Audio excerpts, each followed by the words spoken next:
Are the Democrats underestimating the Tea Party movement? I don't know. I think it would be a mistake.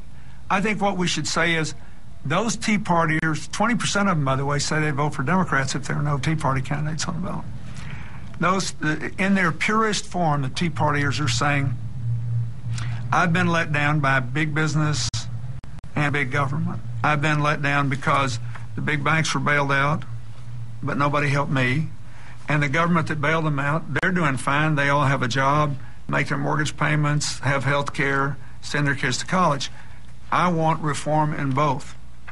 But the funders of the Tea Party movement tend to be pretty far-right extremists who want, their goal is to destroy the power of government to mediate the power of corporations.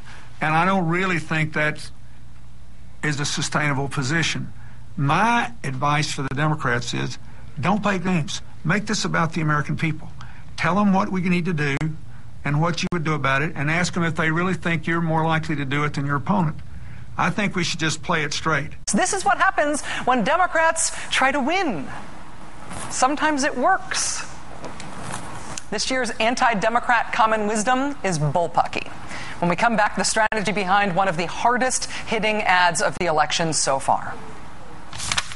Every 4 minutes in America, a woman is sexually assaulted. Almost half are teenage or younger. But for a victim of rape or incest, Sharon Engel would force her to have the baby. Engel says, 2 wrongs don't make a right. For girls raped by a relative, Engel says they should just make a lemon situation into lemonade. If that's not extreme, what is? Sharon Engel, too dangerous to have real power over real people. VA privatization. Privatizing the VA?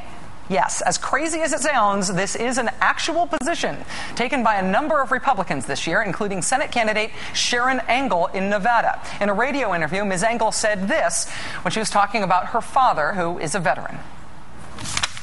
I know he pays over $800 a month in prescription drugs that we can't get through his VA nor through Medicare. They just won't cover those things.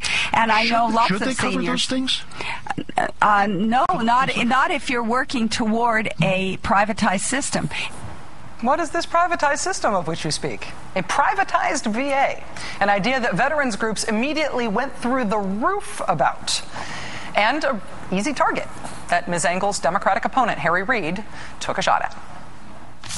Now, in another extreme proposal, Sharon Engel says privatize it, end the VA as we know it. When she was asked whether veterans' benefits like prescriptions and doctor visits would be covered if she had her way. No, not if you're working toward a privatized system. End our promise to veterans? Sharon Engel, dangerous ideas that put veterans at risk. I'm Harry Reid, and I approve this message. Democrat on offense against a Republican's totally politically indefensible, unpopular position. Result?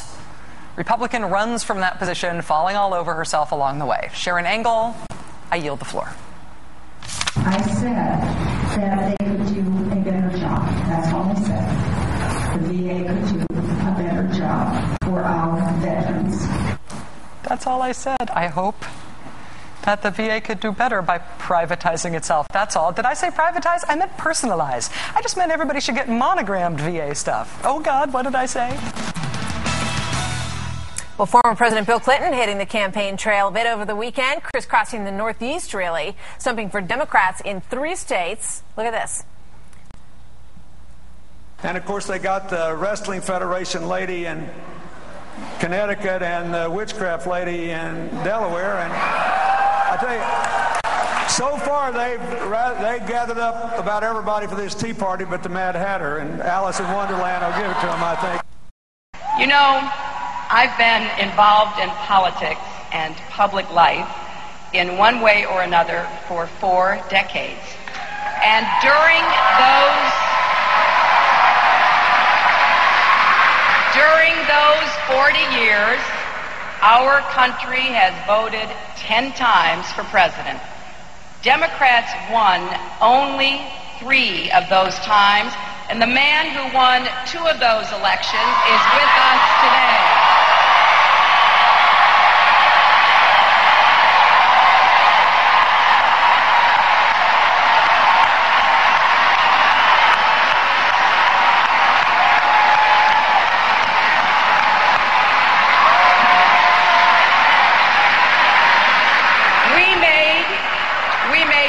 tremendous progress during the 90s under a Democratic president, with a flourishing economy and our leadership for peace and security respected around the world. Just think how much more progress we could have made over the past 40 years if we'd had a Democratic president. Think about the lost opportunities of these past 7 years on the environment and the economy, on health care and civil rights, on education, foreign policy, and the Supreme Court. Imagine how far we could have come, how much we could have achieved if we had just had a Democrat in the White House. We cannot let this moment slip away. We have come too far and accomplished too much. Now the journey ahead will not be easy. Some will say we can't do it, that it's too hard, we're just not up to the task. But for as long as America has existed, it has been the American way to reject can't-do claims and to choose instead to stretch the boundaries of the possible through hard work, determination, and a pioneering spirit. This election is a turning point election, and it is critical that we all understand what our choice really is. Will we go forward together, or will we stall and slip backwards? The choices you make in politics are like the choices you make in life. You look at the facts as best you can, and you make the best available choice.